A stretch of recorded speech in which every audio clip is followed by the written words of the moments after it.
Buddy, we have a jam-packed 60 to 75 minutes ahead of us.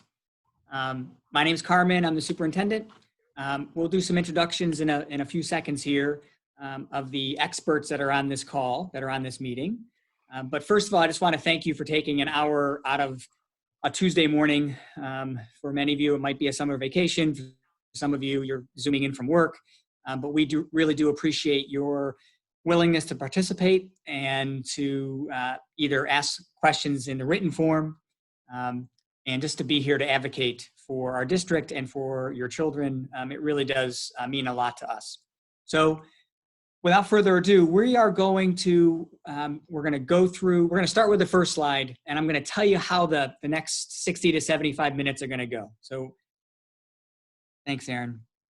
So over the last 3 days, we have had over 2,500 questions submitted. This is meeting number 5 with parents, right? Yes, this is meeting number 5. And we have our last one tonight. And basically what we did is we took your 2,500 questions and we coded them into 3 different themes. And the 3 themes are testing and tracing, cleaning, masking and distancing, and then also instructional models, the hybrid and remote. And we, there's no way we can get through 2,500 questions. But what we attempted to do was design a slideshow that has a whole bunch of those answers to those themes within the slides. So we will take approximately 20 minutes per theme, and we'll go through a few slides for the first theme, and then we'll take a break and we'll ask you to use your raise your hand feature in Zoom. And so you'll be able to raise your hand. I think it's a little blue hand that comes up on your picture. And then we'll be able to get some questions from the audience. And we'll go through some of your questions. Again, we probably won't be able to get through all of them, but don't worry. If you don't get your questions answered today, like your live questions, we're gonna send you a feedback form minutes after this ends, and you'll be able to send your questions in that way.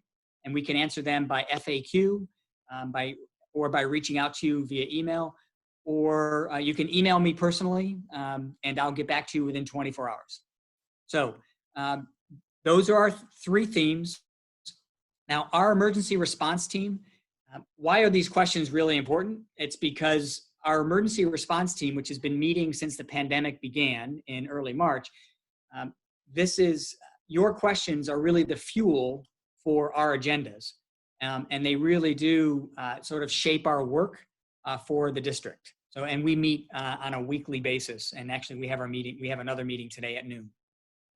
Now, one caveat, I'm gonna give you as many answers as I can today, but just realize that sometimes my answers may change from today to tomorrow or till next week. And it's because we receive guidance on a daily basis, updated guidance from Dr. Mendoza and the Monroe County Department of Health, and also the New York State Department of Health.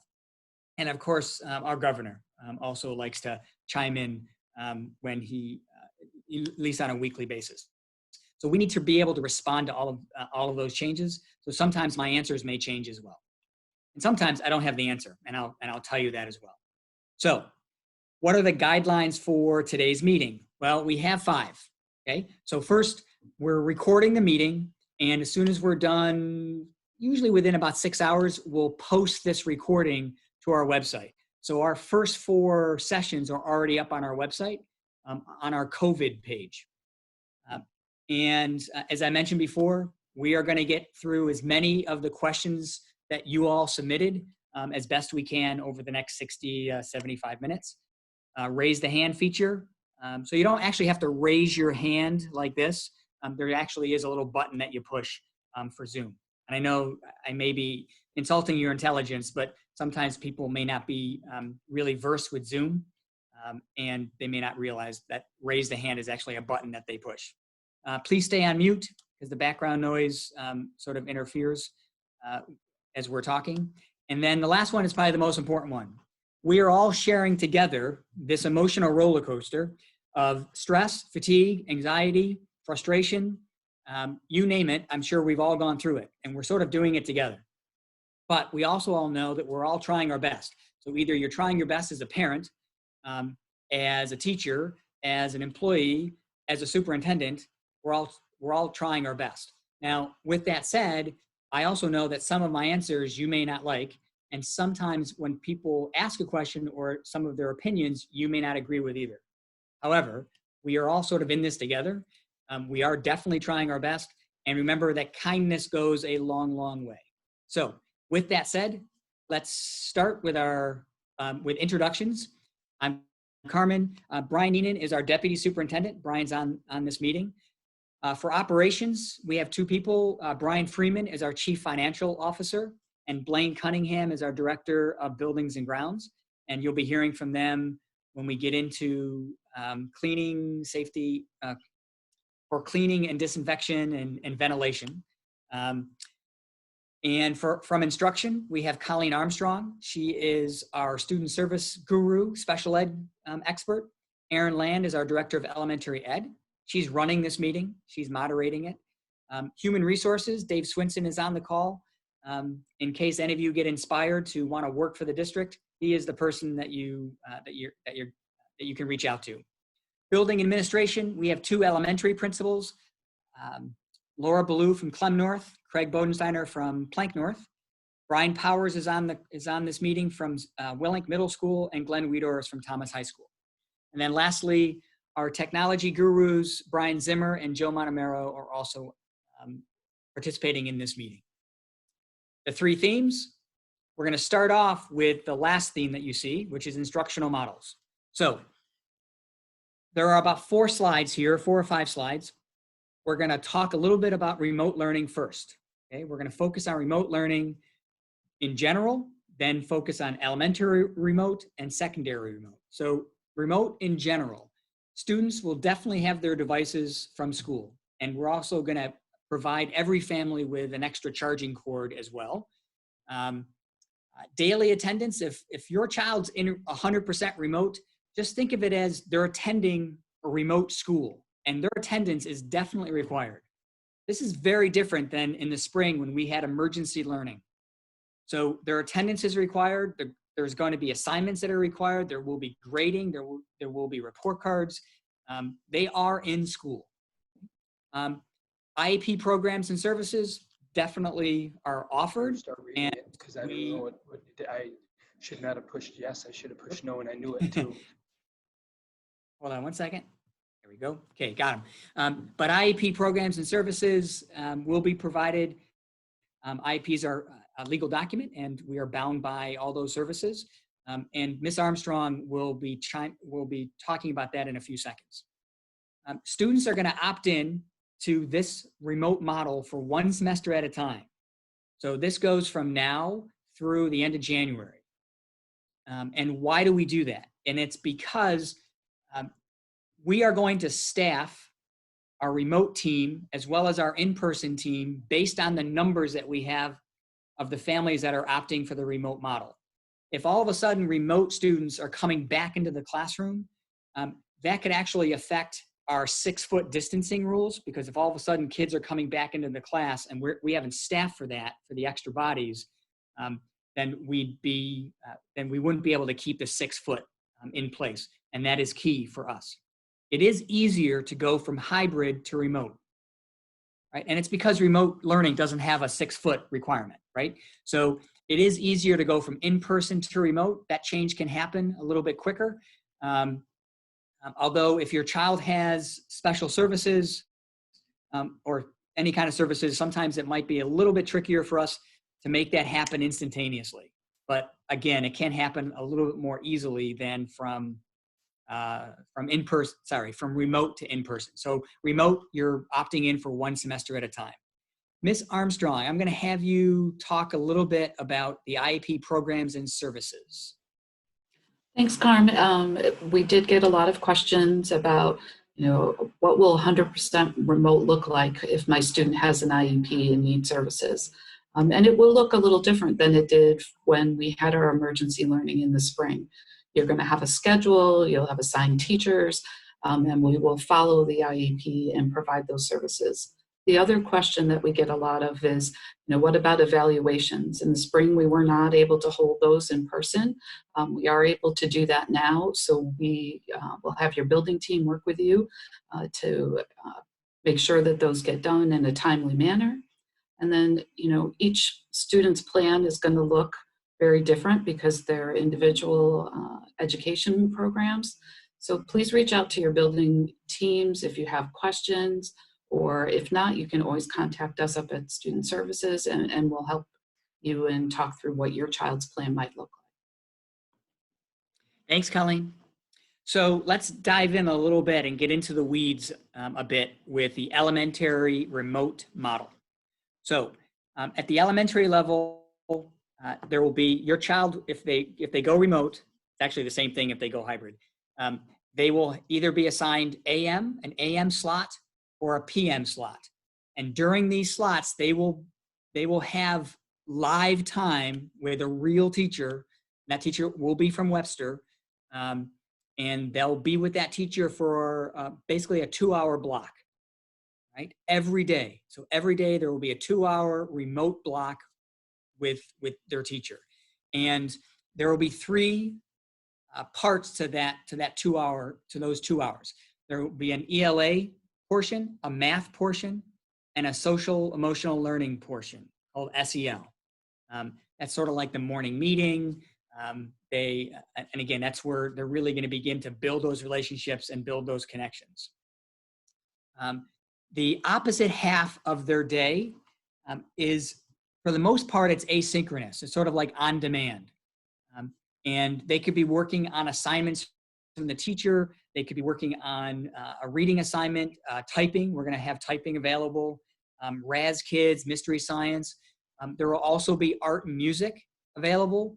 Now, sometimes those may be live, but most of the time it will be an on-demand lesson that the art and music teachers from Webster have recorded and put up in the cloud that you'll be able to access. So we attempted to have this option very similar to a hybrid option, that it's going to be a blend of live classes with a teacher, independent work time, and then obviously there's some lunch and breaks. And again, we're trying to be cognizant of just how much stamina a student could have, especially if they're 5, 6, 7 years old, being in front of a screen in front of a teacher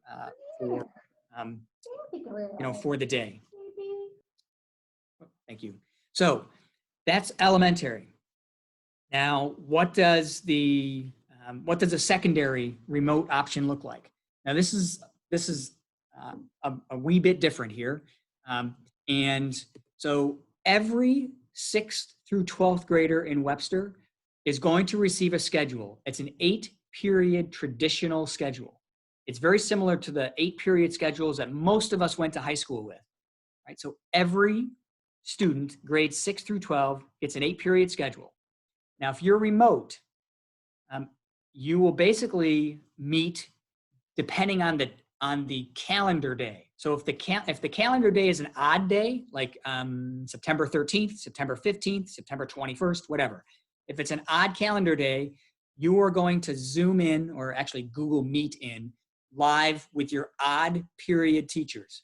1, 3, 5, 7 on the odd days, 2, 4, 6, 8 on the even calendar days. Now, on the opposite periods, so on the odd days, 1, 3, 5, 7 are going to be mandatory. You have to make those periods. On the even days, 2, 4, 6, 8, mandatory. You have to make those periods. The off periods, you can still chime in. You can still Google Meet in with your teacher if you have some questions about your homework, about the lab, about a question on the, there's a piece on the assignment or a writing piece that you need some extra help with. Those may not be mandatory. Now, that being said, I'm a former biology teacher at the high school. I may very well say to my students, you know what, I know this is an off day for you, but I need you to come in and see me because we got to finish this lab. So I'm going to make your, this particular period, I'm going to make it mandatory. But for the most part, even days, 2, 4, 6, 8, got to see that, got to see those periods and those teachers odd days 1, 3, 5, 7. Now, so every day a student is going to be live streaming, right? Whatever, with 4 of their teachers, and then the other periods they can get some extra help. And remember that there's also a lunch break built in, because most of our students have lunch that's part of their 8-period day, and most kids have a study hall. So we wanted to make sure we designed something that didn't have our students Zooming for 6.5 hours straight, and we wanted to build in those breaks. So this, we think, we're able to prevent screen fatigue. So that's a secondary.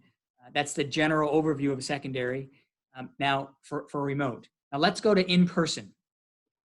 So the in-person model for elementary, it's going to look similar. The actual model looks a little bit similar to the remote model. So your children are assigned either an AM block or a PM block, right? And the block itself is 2 hours.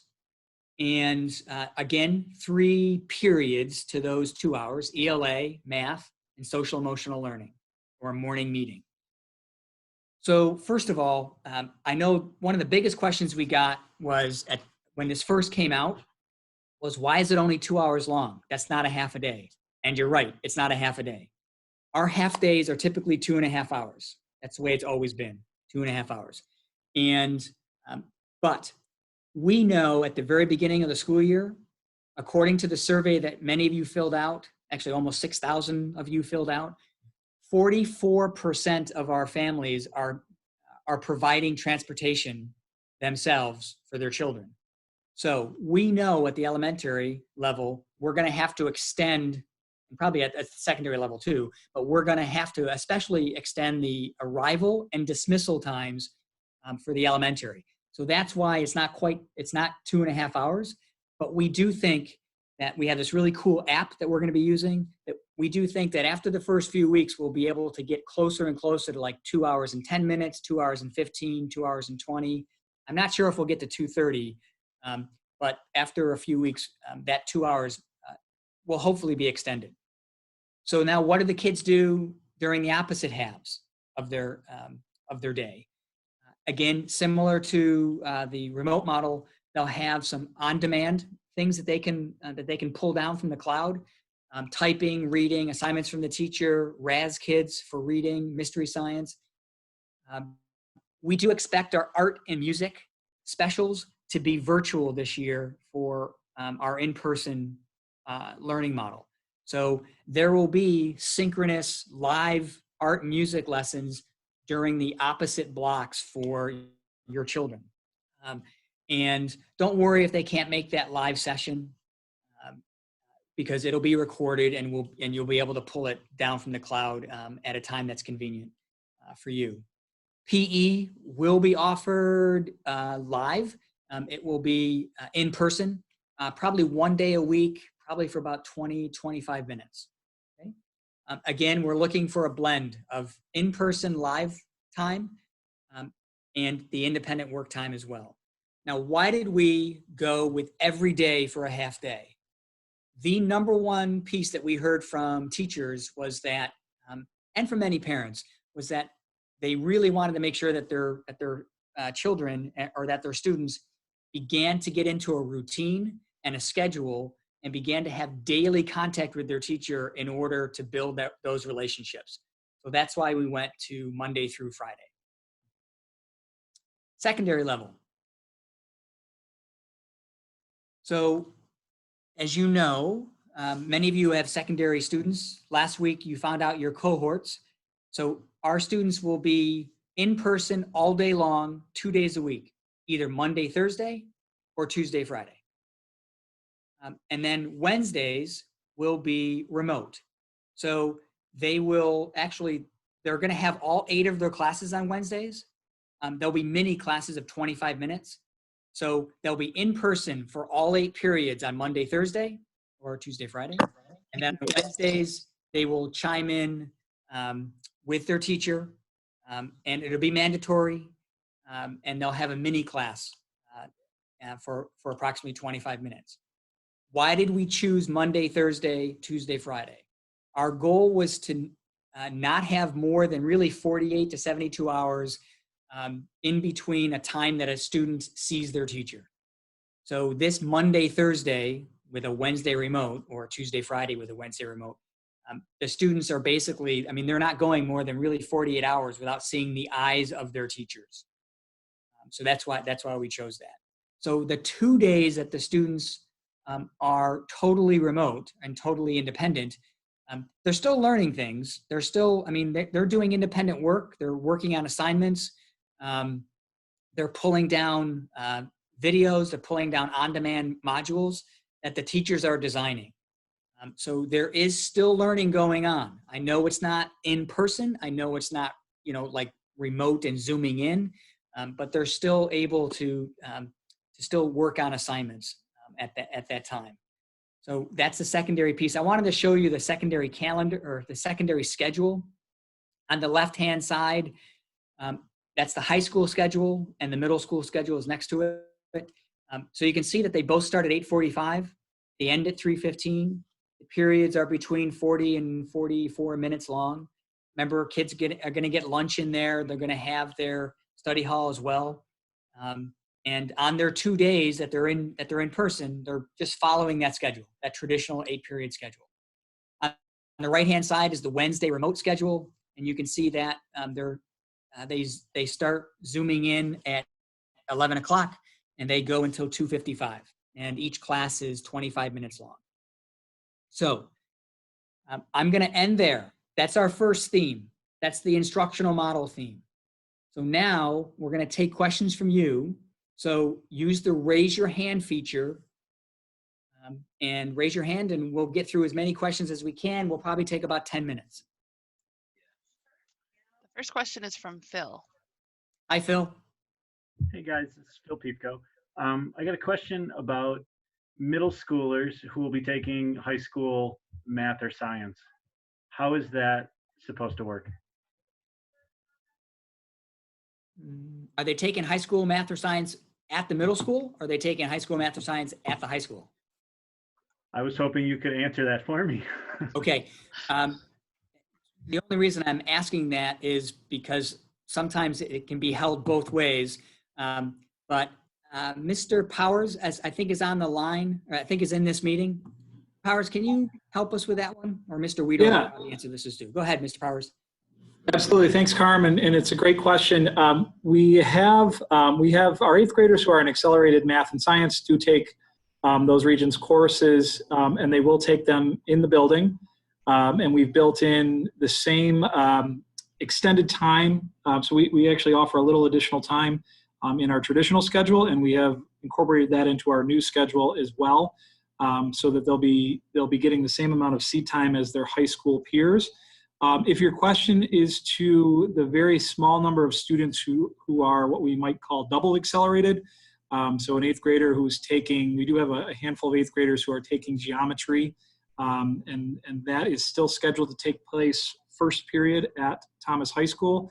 I believe Spry and Schrader the same way, and those students will then be bused, it'll be shuttled from the high school to Willink, or from Schrader to Spry following first period. So I'm not sure if that's a very small group of students, but in either case, we have that accommodated, if that answers the question. Great. Thanks, Mr. Powers. Thank you, Phil, for that question. That's a good question. Thanks. Next question is from Michael Bell. Hi, Mike. Michael.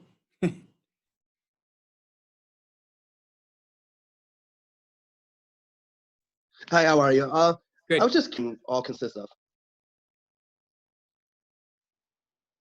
Say that again. I'm sorry, I missed that.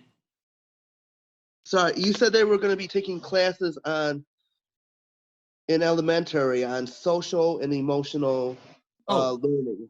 Yes. Yep. So Mrs. Land, go ahead and answer that one because she's the elementary expert. Mrs. Armstrong can answer that too, but go ahead, Miss Land. Yep, either one of us. So we incorporate things like morning meeting into our instruction at elementary, and that's where kids start to build relationships with each other and with the teacher. And that's where we teach kids how to work well in a group. We talk about our essential skills. So it's all about being able to work in a community together. And we know that having kids being not together in the spring, that it's super important for us to focus on that this fall. So that will be part of our elementary program when they're in school. Great question, Michael. Thank you. Thank you. Bethany Maston is the next question. Hi, Bethany. Hi, I'm just curious for students who are attending school. I have secondary school students. If they're sick or something on a day when they're supposed to attend, can they just be virtual on those days? And how does attendance count for, like, I guess attendance is going to be a little bit different this year. Yeah, so great question. So their absence will be like a typical absence for a typical school. So they don't go to the remote class. So think about the 100% remote students as in a totally different school, right? And so they're attending their own school with their own teachers. So if your son or daughter are sick, they would just do what they had normally done, which was, you know what, they're going to contact the teacher and they're going to be able to work with the teacher to make up whatever they missed. But they don't have, so they don't go to their 100% remote class for that day or that week, or however long they're out. And attendance will be, it really will be similar. I mean, the teacher will take attendance at the beginning of each in-person class and also on the Wednesday remote piece as well. So, yeah, I know in terms of like the number of days that they'll be taking attendance, you're right. It's only three days out of the week instead of 5, but it's still going to be really, really important. Great question, though. Thank you. Okay. Next question is from Kim Kozlowski. Kim, I was waiting for your question. Oh, it's an easy one, Carm. So I have a 4th grader and they haven't gotten any music selections yet. Is that coming? Yes, it is. Don't know exactly when that will occur or how it will look, but we do expect to have music, no matter what option that you choose, remote or hybrid. We do expect music to be part of that. I wish I could have the details, but we're still working that out. Okay. Yeah. Okay. Thank you. Thanks, Kim. That was way too easy from you. Okay. I know. I saved the hard ones for your emails. Okay. Next question is from Kat Rupp. Hi, Miss Rupp. Good morning. How are you today? Good. Good. I actually am a teacher in Greece, and I have a kindergartner starting with you guys this fall. Okay. So for me, my elementary student is going to daycare during the day because I have to work, and therefore most likely will not be able to tune in during the live PM 2-hour session. He's 100% remote. Okay. So will that live session be accessible outside of the school day, and how is that going to affect attendance?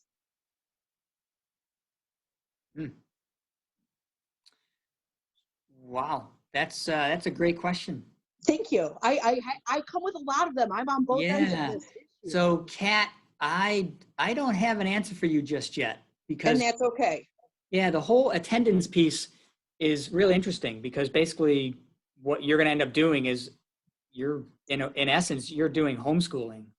Well, and so, I'm going to be honest right now. I don't actually know if I'm going to survive this experience or his Yeah, I hear you. There is a strong possibility, and I was up front with your registrar the other day, that I am going to withdraw my child within the first month, and he's going to experience pre-K maybe again at his daycare via doodlebugs. Yeah. But I have to start off with the assumption that he might be able to do some of this. Sure. I don't have an answer for you. Mike is saying that, you know what, Kat, if you email me, let me think about this a little bit more, and then I might actually just give you a call. That's fantastic, and I appreciate you taking my question. I No problem. would assume, Thanks. though, there's a lot of parents, though, that might be in this Yes, especially in scenario. kindergarten. And so, Yep. and that's no fault. You guys are working so hard to make it work. I can't imagine all the technology that's going into this. But this is my reality, and Yes. I can't imagine that I'm the Yeah. only person in this boat. So thank you. I will email you directly, and have Okay. a great day. Thanks, Kat. Two more, Mrs. Land. Sure. Next question is from Katie Sauer. Hi, Katie. I have a question. Hi. I have, my son is going into UPK, and I just was unsure if we're not comfortable sending him, do we have the option of opting in January, or if we're not comfortable sending him, do we have to unenroll? That's another great question. And I don't have the answer just yet. Sorry. Understandable. I get it. There's a lot of questions. But Katie, if you were to email Miss Balsamo, actually email me and I will forward your question to the expert and they'll be able to help you. Sorry. Okay. Thank you. The expert on UPK. Great question. All right. Thanks so much. One more. So hopefully I can answer this one. Last question is from Keith Zenkel. Mr. Zenkel. Hello there. Hi. Just a quick question regarding schedule changes. If Yes. we switch days from, was it Monday, Thursday Yep. to Monday, Thursday from Tuesday, Friday? Are those Yep. being reviewed, and what's the timeline for those? Absolutely being reviewed. Mr. Weedor, Keith, is your child in middle school or high school? High school. Mr. Weedor, can you? I did 'cause submit the form. I did Yeah. submit the form, so just I was just Okay, wondering. great. Yeah, Mr. Weedor can answer this one. The deadline for all those requests is tomorrow afternoon. So I can tell you that we're already started reviewing all the requests that are coming in. And the 4 secondary principals are all committed to trying to be as accommodating as we can with all of the requests, because we know that every one of those requests is a family problem we're trying to solve. So we are doing our darndest to get every one of those requests met. Once we do that, once we do review all the requests, the backpack will be updated, I would guess, sometime next week. And then we're going to have to reshuffle schedules a little bit to balance things out a little bit, to keep those numbers down to where we have an average of 13 kids in a room at a time. So student schedules might not be ready until probably the week of the 24th. Okay? Okay, thanks. But we will probably find out sometime in the next couple weeks. Yeah. Okay. I'll send out, and I'm sure Mr. Benz and Mr. Powers and Mr. Bear will also send out just a note saying that the backpack has been updated with groupings. Okay, thank you. Yeah, no problem. Thanks, Keith. All right, so we're going to end there with that theme. I know that there are still 12 of you with your hands up. Don't worry. We're going to send out that feedback form, and you'll be able to ask your questions there, and you can also email me directly.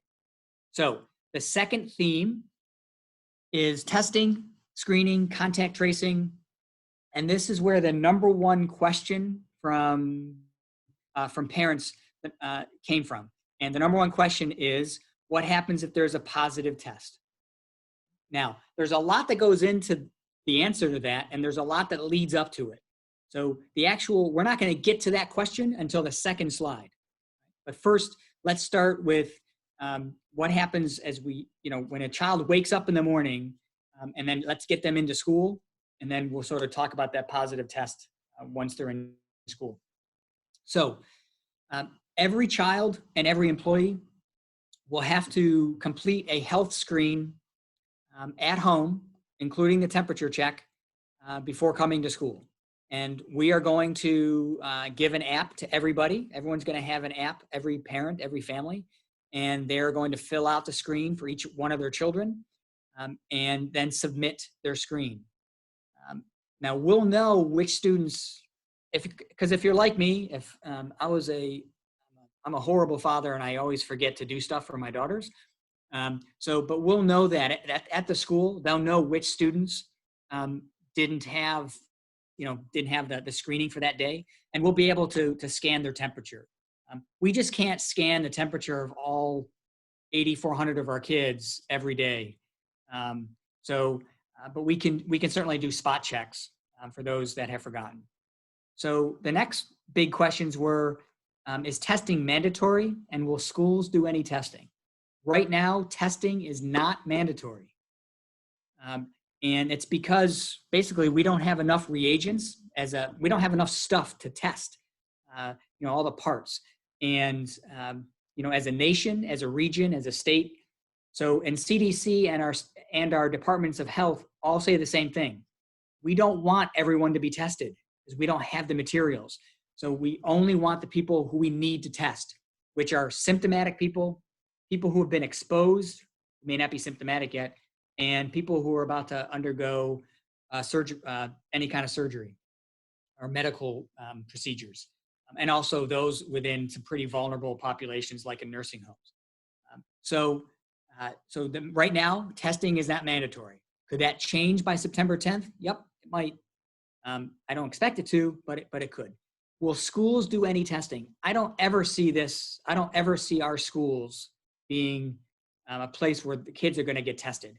It will most likely be an urgent care, pediatrician's office, or a testing site. It won't be within the nurse's office or anything like that. So what happens if a child falls ill? Okay, they're not feeling well, and they're starting to show some type of symptoms of medical distress. So it could be a cough, might be a fever, it could be a stomach ache, whatever it is.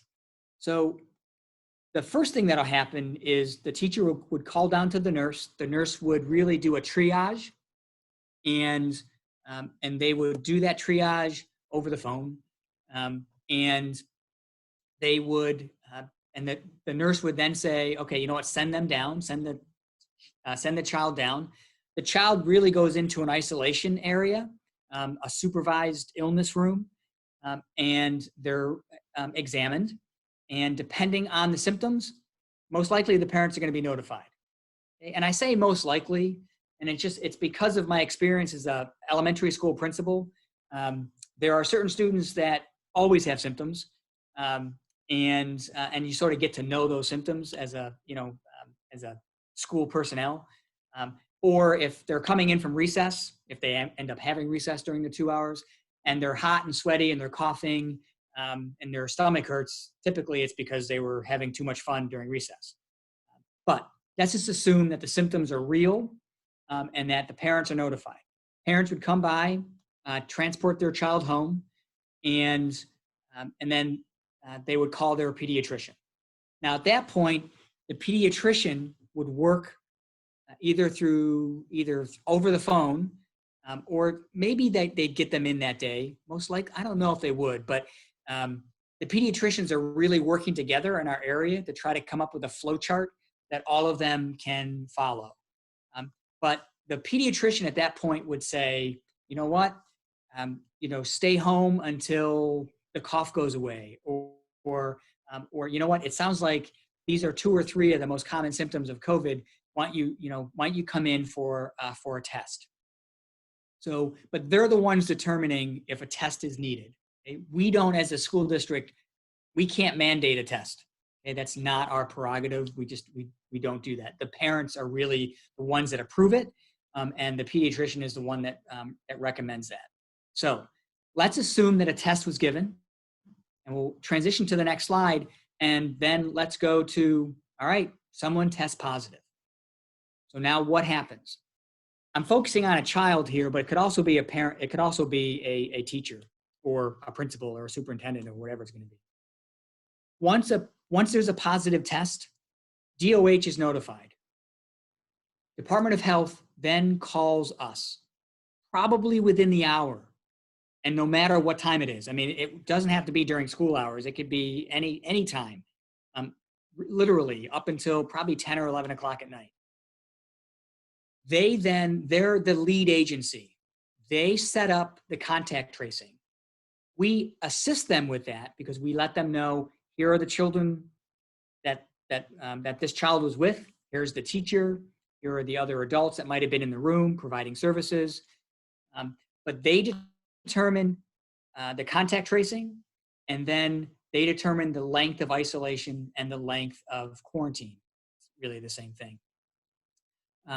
Now, they are the ones that really, and this is where people may not understand. And Dr. Mendoza, and the only reason I guess I'm feeling really much more comfortable with this part that I'm about to tell you is because Dr. Mendoza, during his weekly sessions with superintendents, has said this over and over and over and over again, probably since mid to late April. They are the ones, contact tracers are the ones that determine who's been exposed. And the exposure is scientific, okay? Exposure is defined as more than 10 minutes, less than 6 feet apart without a mask. So those three things are really the main components of what exposure is. And that's why distancing and masking is so important to us, right? So they will determine, hey, listen, you know what? You weren't near that child that tested positive.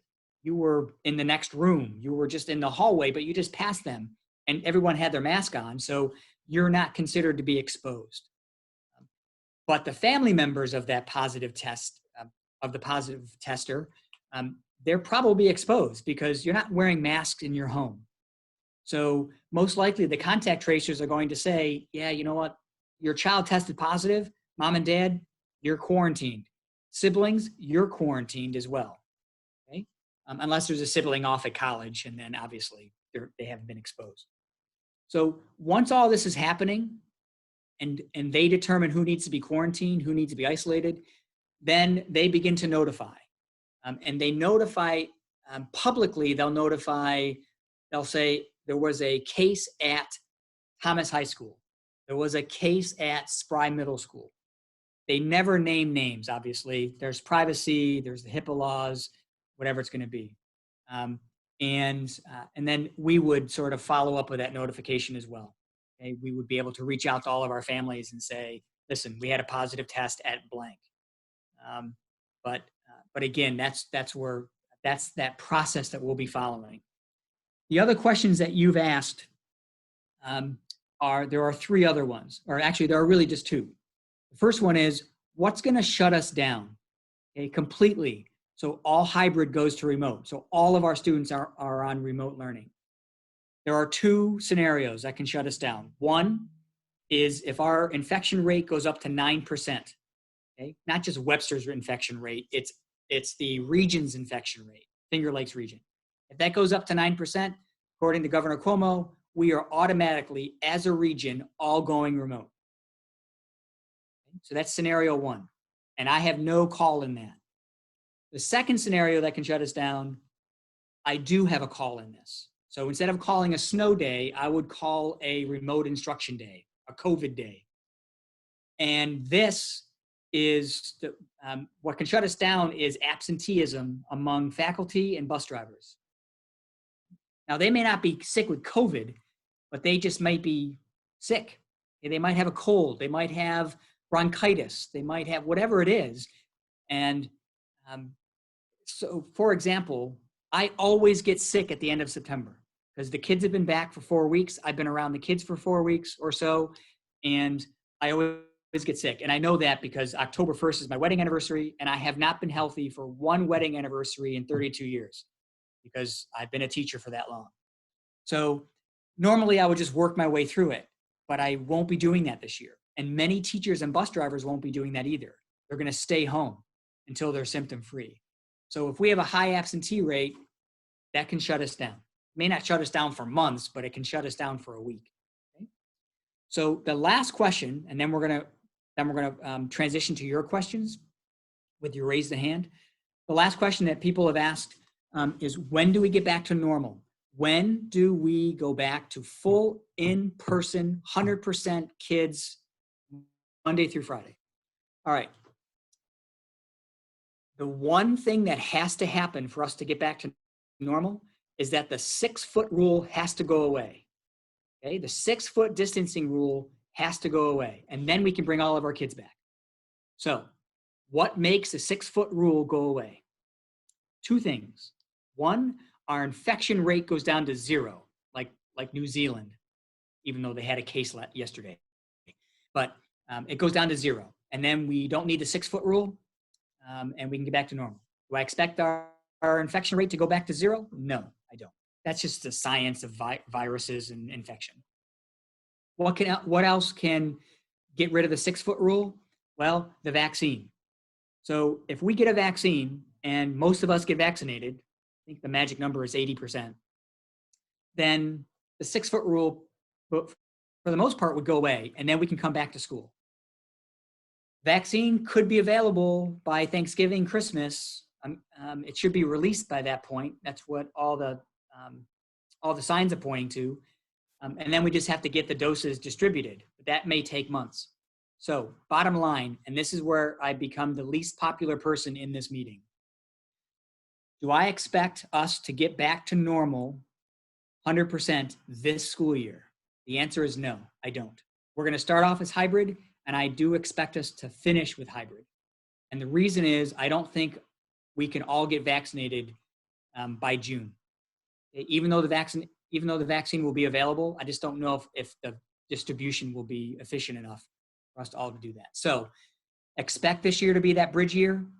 Expect us to be hybrid for basically the year. A year from now, I do expect us to be 100% back in. But I'd rather be totally upfront and sort of honest with you now and sort of under promise and over deliver. But I think it's important for us to all have that in mind, that hybrid is basically where we're going for the rest of the year. So that's the end of the second theme. Go ahead and raise your hands and we can open it up for the next 10 minutes. First question is from Anita Van Wicken. Good morning. I was curious if there is a short-term plan in place if a student is put in quarantine to keep them learning if they're still feeling well instead of just sitting at home for 2 weeks or nothing. That's a great question, Anita. And the piece there would be we wouldn't put them right now. We're not going to put them into the remote school. So let's say that they're in, well, you're saying that they're in person, they go into quarantine, and they would, for the most part, we would think that they would really be able to work with their teacher to be able to get the work. It's almost like if your child had mono, okay, and you knew your child was going to be out for 2 weeks. Under normal circumstances, they would, you'd work with the school and they'd be able to get you some work. And we'd be able to help them sort of stay on track. Now, with that said, there's also opportunities for the teacher. They may say, listen, Zoom in on Wednesdays, and you know what, come in and you might be able to Zoom in for a one-on-one to help you catch up or to help you stay abreast of the work. But I don't want to speak for all the teachers. It depends on what their solutions would be and what their approach is. Okay, thanks, Anita. Great question. Thank you. Next question is from Natalia Gresbian. Oh, hi, good morning, everyone. Hi, Natalia. Hi. So is school providing any alternative care for kids outside the school hours, or at least at the reduced cost? Yes, we have Wonder Care. So Wonder Care will operate the same hours that it did last year. So that is wraparound care. It's not during the school day though. So it's really, and Brian Freeman is on this call and he's the expert. So I'm going to turn it over to him. But it is at a reduced cost. And Brian, can you just maybe add a little bit more meat to that answer? Sure. Yeah, we'll continue. This is the second year. We'll have traditional before school and after school care, wraparound care, similar to what many parents had with the Y or Doodlebugs or Toddler's Workshop. It's for school age kids, that are kindergarten through normally 6th grade. The cost is cheaper than most private places that are in the community. I would say it's reduced because it is a separate entity from the school district because it has to be self-sustaining. It cannot be subsidized by the district. It's just a program we offer through continuing ed. There are some, things that are going on right now, parent requests for that are part of Wonder Care for afternoon versus morning at the elementary level that they're working through right now. So, there are slots available for people that are still interested in using that wraparound care.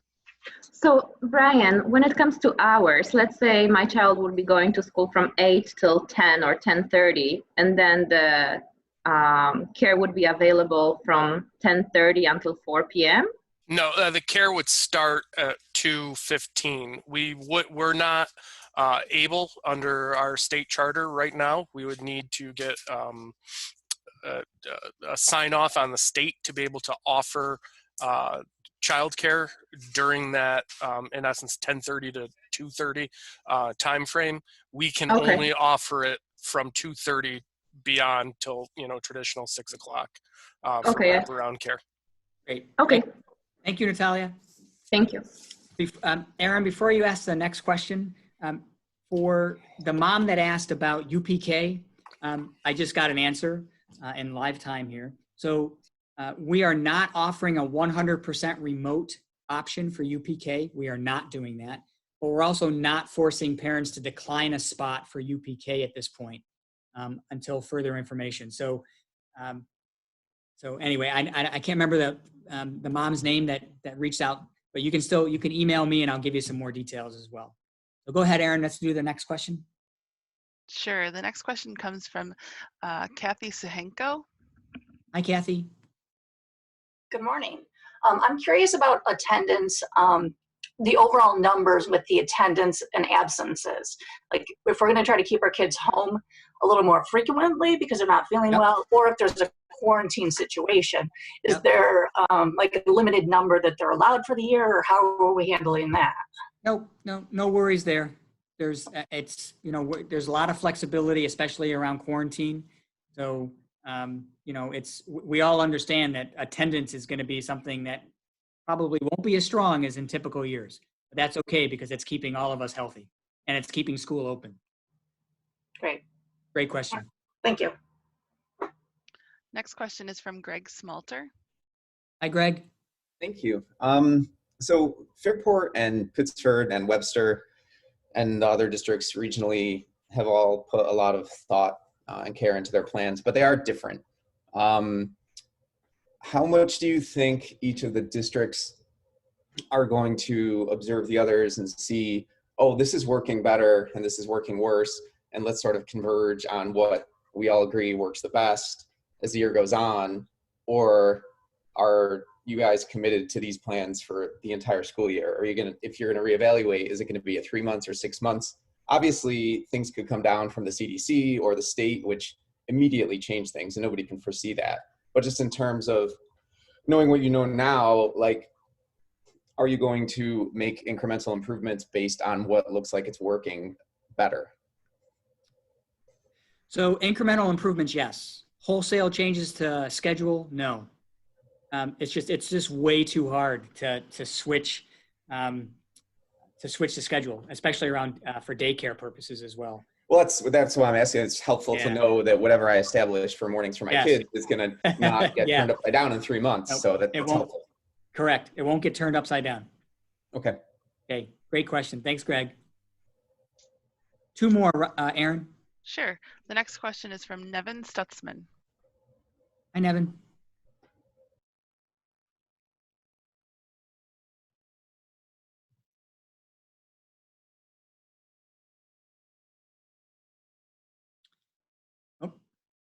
We'll come back to Nevin. Hi, can you hear me? Go ahead. Yep, we can hear you. Sorry about that.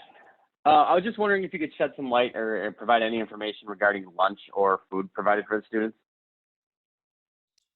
So, Nevin, at the elementary level or at the secondary level? Yeah, elementary level. Yeah. Elementary level. So, no real traditional lunch in the cafeteria because they're only there for 2 hours. But we definitely are still going to be providing breakfast and lunch as grab and go. So they'll be able to either eat it, in their classroom, or they'll be able to take it to, let's say they're going to take it to Wonder Care afterwards, or they can take it home, depending on the timing. But meals are still there; they're still available, just not sit down in the cafeteria. Carm, if I can add to that ahead, too. Yep. Nevin, we're still working through the details on that because that is a separate state and federal organization that controls the school food service program. So there's additional guidance coming from them on, what we have to do in regards to traditional lunch and breakfast. For instance, right now we're serving out of a location, Schrader, that's available to everyone. So there's a possibility that might continue. We're hoping in the next week or so we'll get official guidance. So it'll make it streamline the process for parents a little bit. So more to come on that, and we'll blast that out to all the families once we get that. Thanks, All right, Brian. thanks. One more, Aaron. Sure. Last question is from John Yanklowski. Hi, John.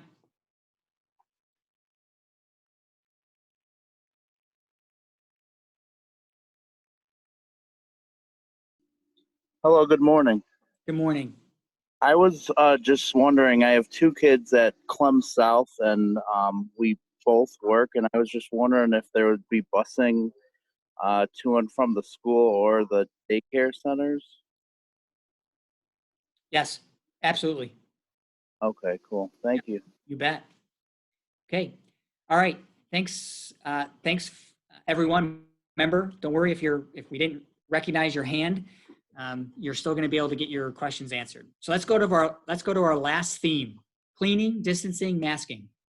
We're also going to throw in ventilation in there too.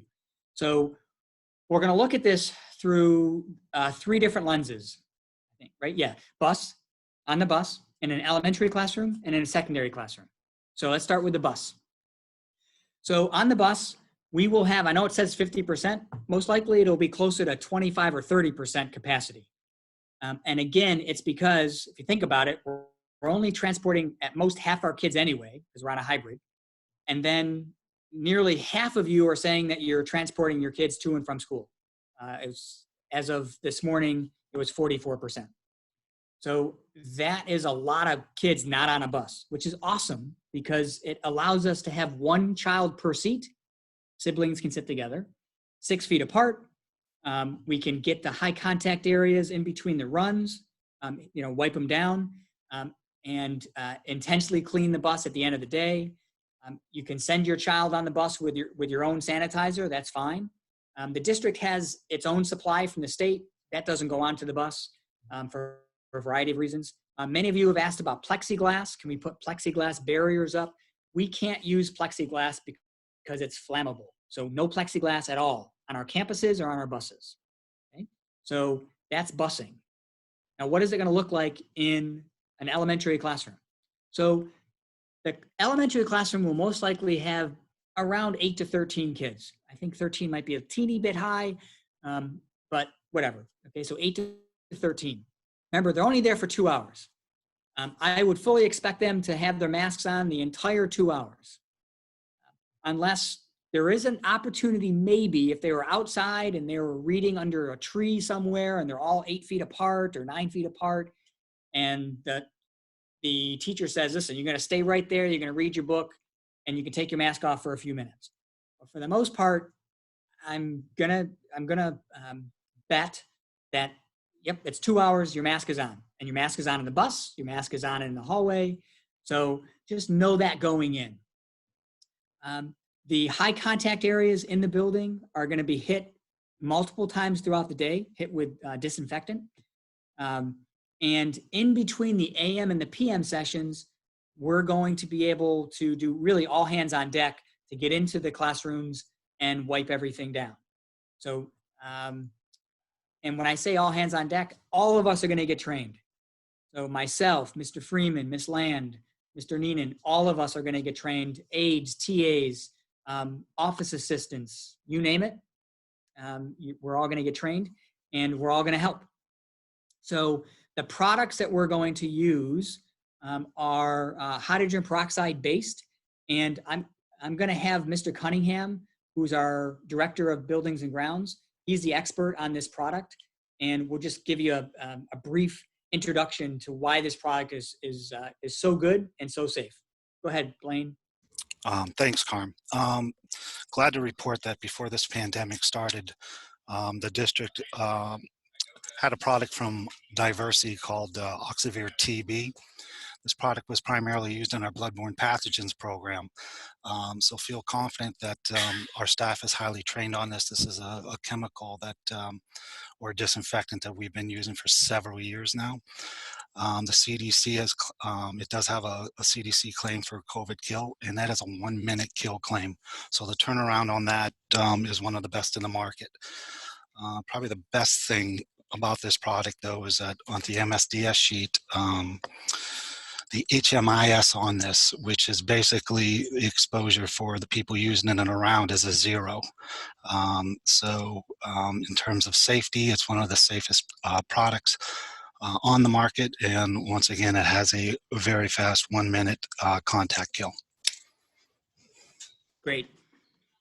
Thanks, Blaine. Appreciate that. And then at the end of the day, as typical, the entire building is cleaned by our custodial staff. So that's the elementary classroom. And let's hit the middle and high school classrooms. 8 to 13, but there are some classrooms that we have at the middle and high school level, especially at the high school level, that are really, really large. And I could see maybe a couple more kids getting in, maybe 15 kids. So because we do have some really large tech rooms and some really large other large group instruction rooms. So, but for the most part, it'll be around 8 to 13 kids. Masks are really on at all times at the discretion of the teacher, but I've yet to meet a teacher that is not really going to have their kids always be masked. There is an opportunity if there's an outdoor activity that they are, that the kids may take a mask break. Obviously during, while they're in the cafeteria and they're eating, obviously your mask is down. But for the most part, I would expect kids to be in masks nearly the entire day. High contact areas, again, getting hit a few times during the day. Desktops being wiped down between classes, all hands on deck, using the same solution that Mr. Cunningham just described. Buildings hit by the custodial staff at the end of the day. Now, what about lockers? So lockers will be a little bit different this year, especially at the middle school level. We're going to ask our students to only go to their lockers 3 times a day, which is so they're going to go to the lockers at the beginning, at the end, and before lunch. So those are the only 3 times. At the middle school level, they are going to be able to have full-size backpacks because we understand that the smaller ones, I forget what they're called, aren't probably going to be big enough. So they can have the full-size ones. And at the high school, majority of high school kids don't use their lockers anyway. So this won't be a huge change for them, but at the middle level, we understand that it will. And then the last bullet about hallways, we understand that this is the piece that, we only have half our kids in school, so it's less congested than normal. We will have signage on, we will try to get signage on the floors so the kids don't know you're on the right-hand side at all times, you're on the right-hand side, and try to stay 6 feet apart. Now, with that said, for any of you who know what middle school boys are like, you'll know that 6 feet is almost impossible because they want to be 6 inches apart and somehow bumping, touching, punching, whatever it's going to be. So we will have, adults in the hallways, sort of reminding kids, what, we need to, stop punching your friend and get to class and try to stay separate. But remember, what we have working in our favor is the science behind what exposure means. Remember, exposure is defined as more than 10 minutes within 6 feet, closer than 6 feet without a mask on. So we know that our passing periods are only 5 minutes. Our kids are going to have masks on. And again, so they're not going to be together without a mask for more than 10 minutes, less than 6 feet apart. But we get that in the hallway, it's going to be really hard. And this is the one piece that we're really going to have to work on. The last slide and the last piece for this theme is around ventilation. Again, I'm going to turn this over to Mr. Cunningham in a minute. But the best thing about our HVAC systems is that they are designed for airflow. They're not designed for comfort. They're not a mall. They're not a commercial building system. So they are designed for exchanging air from the outside to the inside and try to refresh all the air within a confined space multiple times per hour. And for the most part, we are refreshing 4 to 12 times per hour. So approximately every 8 minutes, total refresh. Sometimes it takes a little bit longer. Sometimes it takes a little bit shorter. But I'm going to turn it over to Blaine now to explain a little bit more about our filters and about the system. Thanks, Carm. You may recall about a month ago, Governor Cuomo said that malls, in order to reopen, needed a MERV 15 rating for their filtration system. As a school district, because our systems are different, because they bring in so much outside air, and they do air exchanges, and they are constantly running, we cannot have a MERV 15 filter. Our filters are rated a MERV 8. Through our Tools for Schools program several years ago, we used a filter from Camfield FAR. These are a pleated filter. These filters allow to the rooms to refresh accordingly to how they're engineered. And also the media also does collect a significant amount of dust and other spores and things that could get into your HVAC system. We have a preventative maintenance program that we change these filters, and we continuously check them throughout the district. And then another note is that the district has an energy management system. This energy management system allows us via desktop or laptop or smartphone to keep an eye on our systems to make sure that they're functioning properly, to increase, decrease set point, and also see if there is an issue. And if there is an issue, alarms are sent to our HVAC personnel so that we can act accordingly on that. So in terms of overall for our energy management system, we're able to track and really look to see what the operation is on a moment-by-moment basis. Great. Thank you, Blaine. Okay, so that's the last slide. That's our last theme. So let's open it up to questions as you raise your hand on cleaning, distancing, masking, ventilation. Any questions that you may have? First question is from Megan Wagner. Hi, Megan. Hello. My question is about the special needs classes, the kids that are there full day, 5 days a week. My son will wear a mask some of the time, but how is the masking and everything with the special needs classes? Great question. Mrs. Armstrong is the expert on this, so I'm going to turn it over to her. Yeah, thanks, Megan. A great question.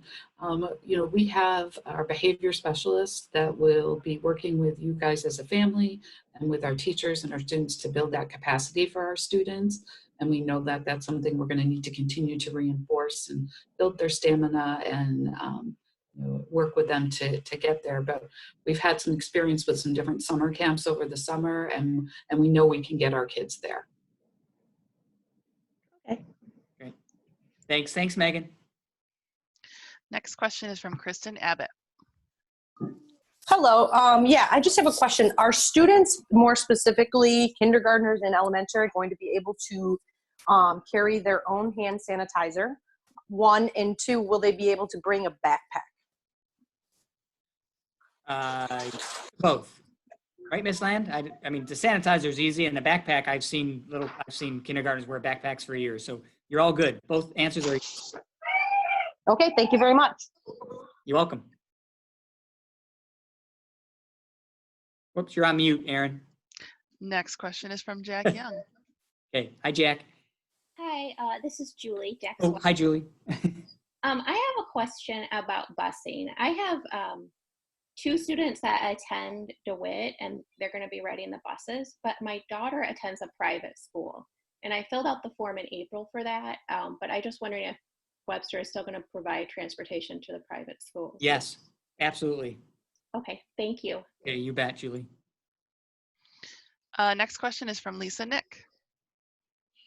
Hi, everybody. Thank you. Hi, Lisa. And hi, great job with this Zoom call. Very organized. It's answering a lot of questions that I had. So thank you for organizing these.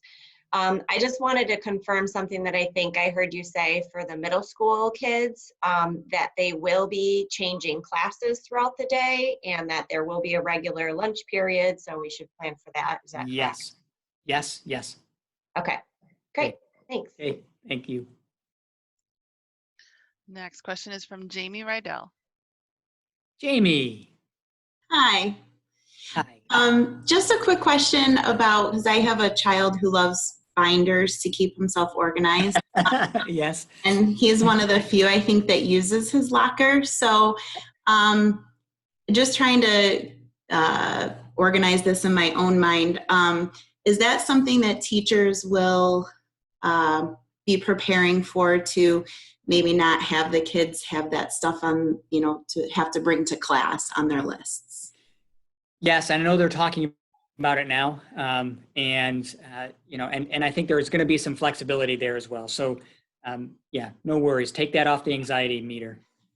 All right, thank you. Next question is from Casey and Diane Smith.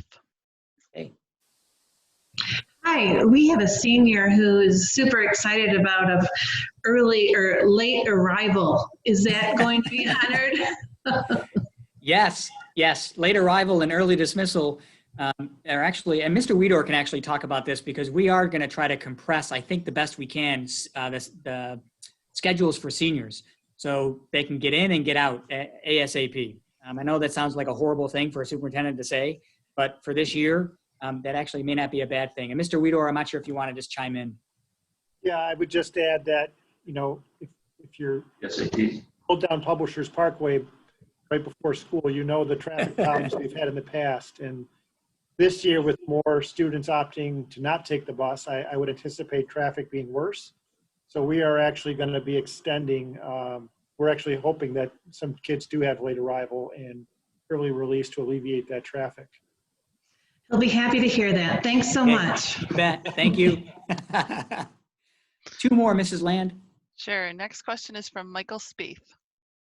Hi. I just want to confirm that the elementary kids will still be able to bring their iPads home in the hybrid model. Yes, absolutely. Yep. iPads and Chromebooks. Very good. Thank you so much for that. Thanks very much. You bet. Looks like our last question is from Anita Van Wicken. Thank you again. Around the topic of the dismissal time and the levels or different groups of kids that are being dismissed, as we just talked about, traffic is probably going to be immense, and just the exposure of all those kids getting out of I know the teachers are going to do their best they can. I know that a bunch of our kids want to walk or ride their bikes. Is there going to be, are they going to be allowed to scoot first, as once upon a time when I was in school, so that they get away from all that traffic? That way, they don't have to worry about as much busing and parent cars. Yeah. So Anita, I think the quick answer is yes, we do plan on staggering. So we'll have those children on the bus will have a time. Walkers would have a time, and those that are being picked up by moms and dads would have a time as well. Now, with all that said, is there still going to be crowding? Probably. I mean, I think it's going to be tough to get away from that. Yeah. But especially the first couple of weeks as we sort of work our way through the system. Eventually, yeah, I think we will have that staggered piece, those staggered pieces. And I think, Mr. Bodensteiner, because Anita, I'm assuming you're talking about you're talking about elementary school? Elementary, right? And middle. And middle, right? I have a middle schooler who likes to ride, who likes to ride to school in good weather. And, so the elementary definitely wants to walk or ride. So yeah, I do think you're going to see that staggered piece. Mm-hmm. So I'm sorry. Part of that is I do know that in the past, there's been a little issues with crossing guards. Is the town on board with keeping the crossing guards on this year? Yeah, well, so I know we have at least one crossing guard at Clem North, ever on Clem Road.